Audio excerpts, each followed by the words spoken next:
Dameurs formés à l'éco-conduite, navette hybride ou encore l'imitation de la pollution lumineuse, l'Alpe d'Huez se met au vert et ces pratiques ne sont pas du greenwashing comme le confirme François Badjili, directeur de l'Office de tourisme. Ça fait une dizaine d'années où il y a vraiment des actions concrètes, positives, en termes de réengazonnement, en termes d'enlever des pylônes, en termes d'enlever des câbles, en termes de soutenir l'agriculture et l'élevage dans nos montagnes. Mais c'est vrai qu'on communiquait très peu là-dessus. En misant encore sur les jardins partagés, l'installation de serres et en accueillant une espèce menacée, la station espère attirer de nouveaux touristes. Un certain nombre de vacanciers à prestations qualité égale feront le choix d'aller dans les stations qui sont sensibles et qui protègent la nature. Si vous souhaitez participer, sachez que l'Alpe d'Huez organise le 4 juin un grand nettoyage de printemps.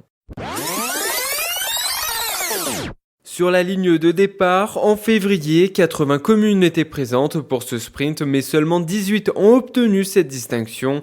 Alors qu'est-ce qui a fait pencher la balance côté bourdoisan? Sébastien Vaccarella, 5e adjoint, nous l'explique. Grâce à notre territoire, avec ses cols mythiques, économiquement, on a porté un dossier avec le Citune Lab qui était important, les infrastructures, la voie verte qui a été labellisée. Cette reconnaissance est le fruit d'une synergie de compétences entre la CCO, Oisan Tourisme et Baïk-Oisan. Elle renforce la notoriété de la commune. Non pas de la crédibilité parce qu'on l'avait déjà, mais on enfonce le clou. On n'a pas peur de s'affirmer comme une destination vélo pour les années qui viennent. Sachez que Bourdoisan et l'Alpe d'Huez se sont portés candidates pour accueillir le départ et l'arrivée d'une étape du Tour de France 2022. Cette opération dure environ 4 semaines, elle commence à l'arrivée des beaux jours et débute par une reconnaissance aérienne pour analyser les risques avalancheux. Bernard Perazio, responsable voirie au département de l'Isère, nous explique la suite. Première ouverture de la route sur 3 mètres de large, la largeur des engins qui interviennent. Dès fin avril, la chaleur se réverbère sur le bitume, fait fondre une grosse partie de la neige et ensuite on repasse successivement pour élargir. Des hauteurs de neige pouvant atteindre les 6 mètres de haut sont dégagées. Le déneigement nécessite d'importants moyens humains et matériaux. Nous avons 4 personnes, une personne sur les matériels, une autre sur des matériels annexes et puis 2 vigies, des très grosses fraiseuses, des chargeurs de travaux publics et bien sûr après des chasse-neige. Une opération très technique pour un col décidément hors catégorie. Les abeilles sont apparues 100 à 150 millions d'années avant l'homme. Si elles ont toujours réussi à s'adapter, désormais elles sont en déclin. Maxime Pichou, organisateur de Safari Abeilles, nous explique la situation en Oisan. En montagne et en haute montagne sont assez bien préservés de la pression, notamment du frelon asiatique ou des produits phytosanitaires. On n'est pas épargné malheureusement par d'autres parasites tout aussi problématiques et destructeurs. Je pense notamment aux varrois. Les abeilles dépendent de l'homme. Un essaim a une durée de vie d'1 à 2 ans sans les soins de l'apiculteur. C'est beaucoup d'observations. Il y a différentes techniques de soins. On utilise des produits les plus light possibles, les plus amicaux possibles, mais il faut quand même du coup faire baisser la pression au sein des colonies. Avec près de 20 000 espèces différentes, l'abeille réalise la pollinisation de 80% des plantes à fleurs et cultivées, soit 30% de notre alimentation. Forcément, avec moins de touristes dans les stations de Loisan, les sapeurs-pompiers ont connu une baisse d'activité de moins 50 à moins 70% cet hiver et leurs interventions ont également évolué, comme l'explique le capitaine Campaillot, chef de centre Loisan et de la caserne des Deux Alpes. Il y a eu une augmentation des interventions sur les pieds de piste puisque on n'avait pas une présence de pisteurs secouristes comme les autres hivers. On a une augmentation des accidents de luge, une baisse d'activité la nuit puisque les gens étaient en couvre-feu confinés chez eux. Par contre, en journée, une augmentation un petit peu de ces accidents. Pour rappel, Loisan compte 4 casernes, au Bourdoisan, l'Ivet-Gavé, l'Alpe d'Huez et les Deux Alpes. Si vous avez besoin de joindre les pompiers, vous pouvez les contacter via le 15, le 18 ou le 112. Un premier album composé de 10 titres est réalisé en Oisan au Garcin. La Palais-Sous est un groupe de 4 artistes dont plusieurs sont originaires du territoire. Lou, chanteuse accordéoniste, et Étienne, musicien-chanteur, évoquent leur relation avec les montagnes. On parle beaucoup de montagnes, de forêts, malgré nous. On parle beaucoup de nature. Dans les instruments qu'on utilise, on essaie de faire un petit clin d'œil à ce qui pouvait se faire aussi autrefois par ici, c'est-à-dire de retrouver justement des vieux instruments et des trucs qu'on voit pas souvent, surtout dans la musique actuelle. Et même le nom, la Palaissou, est en rapport avec le patois de l'Oisan. Étienne, il a fait beaucoup de recherches aussi sur le patois qu'il y avait en fait dans l'Oisan. Et donc la Palaissou, ça veut dire quelque chose en patois. On ne va pas vous le dire aujourd'hui, parce qu'en fait, ça fait partie du secret qu'on va vous dévoiler à la fin de la campagne de crowdfunding. Vous pourrez retrouver le groupe de chansons françaises au Musique Festival d'Oris et à Une Dernière Guinche à Vaujany cet été. Le parc national des Écrins a recensé 267 espèces d'oiseaux et parmi les migrateurs comme la nivérole alpine ou l'ascenteur alpin, tous n'effectuent pas la même migration.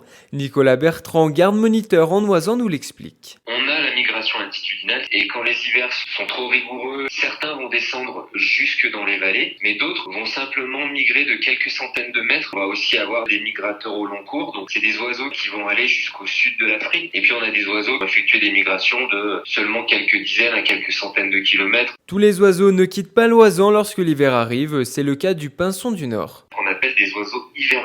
Eux vont plutôt nicher dans les pays scandinaves et quand l'hiver arrive, c'est des oiseaux qui vont redescendre et se retrouver chez nous. Et sachez également que des espèces, à l'instar du rouge-gorge, réalisent une migration partielle. Certains décident de s'en aller et d'autres prennent le pari de rester. Nuisances sonores, visuelles, sécurité sur les routes, c'est pour exprimer ces craintes qu'une cinquantaine de familles ont créé cette pétition. Elle réunit déjà plus de 6300 signatures. Aymeric Suzel, porte-parole, nous explique le but de cette initiative. Faire revoir le plan d'urbanisation et de voirie, puis voir s'il n'y aurait pas des possibilités que ces résidences soient accessibles par ailleurs et que le projet soit arrêté pour qu'il fasse quelque chose d'un peu plus logique. La mairie, en difficulté pour trouver des terrains constructibles et qui souhaite accueillir de jeunes familles, avance qu'un aménagement de la route va avoir lieu, mais cela ne convainc pas les militants. Ça ne changera pas le problème de la largeur des passages entre les maisons. Je sais faire un sens de circulation dans un hameau avec 80 voitures minimum la première année, ça va venir une autoroute. Le collectif n'est pas contre de nouvelles constructions, mais il souhaite qu'elles s'intègrent mieux dans l'environnement rural du bourg. 10 millions d'euros sur 3 ans, voici la somme allouée par le département pour faire face à la perte de chiffre d'affaires estimée à 552 millions pour le secteur de la montagne en Isère entre mars 2020 et cette année. Cette aide ne doit pas être la dernière pour Jean-Pierre Barbier, le président du département. Il en faudra, je pense, bien plus. Ce plan sera en association avec le plan de la région et avec le plan de l'État sans lesquels les stations ne pourraient pas se relever. Ce plan a pour but de prévoir l'avenir. L'aide au plan d'urgence pour aider les entreprises, aussi sur nos contrats Alpes-Isère qui permettront de développer de nouvelles pistes pour les stations avec le climatisme, avec une aide à l'investissement. La somme a été votée lors du budget en avril dernier. Elle aidera les stations dans leurs futurs projets pour aboutir à un tourisme 4 saisons.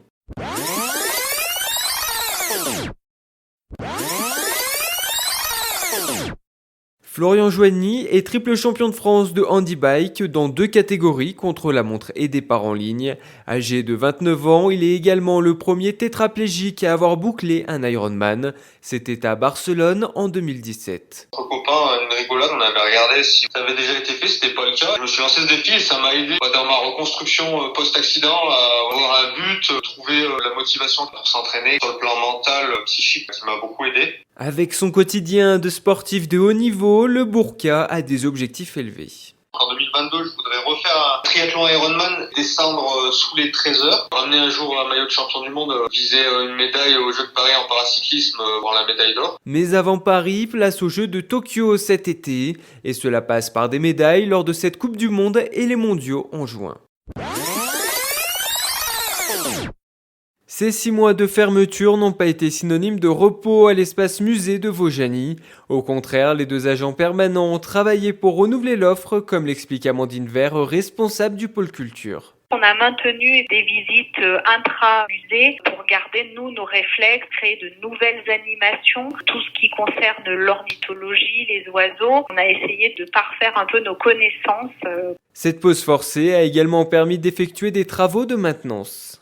Chercher de nouveaux supports pour que les animaux soient mis en exposition de la meilleure manière possible. Ensuite, ce sont surtout des travaux d'amélioration de la circulation, d'aménagement aussi en lien avec la Covid. Désormais, place à la seconde étape avec le retour des animations. Elle est annoncée pour juin lors du début de la saison estivale.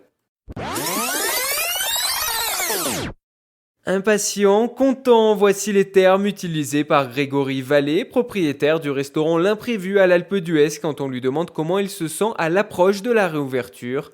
Il faut dire que le restaurateur n'a pas chômé ces derniers mois. Ça nous a permis d'avoir du temps pour trouver des producteurs locaux, miser sur le circuit court. On a voulu donc élaborer notre carte de manière plus gourmande, plus construite autour des vins de Bourgogne et des vins de la vallée du Rhône et de l'Hérault. On a voulu aussi avoir une gamme de vins emportés. On a une révélation un peu il y a quelques temps, de se dire on va faire la pizza gourmande. Si la carte est prête, l'entrepreneur rencontre un peu plus de difficultés pour trouver du personnel en extra. Le personnel, ça va être problématique.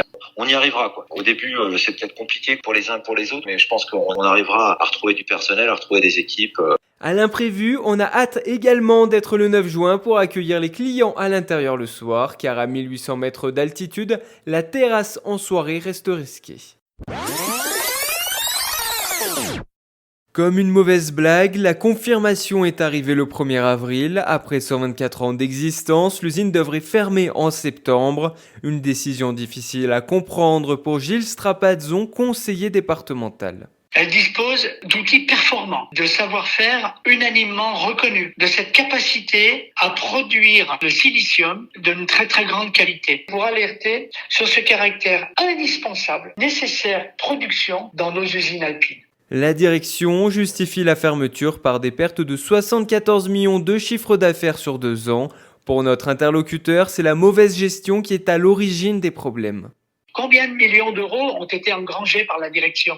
Aujourd'hui, l'argent est reversé à des actionnaires et ne renvoie plus l'ascenseur vers les entreprises. 129 salariés sont touchés et dans ce secteur, un emploi direct entraîne la perte de 3 autres indirects.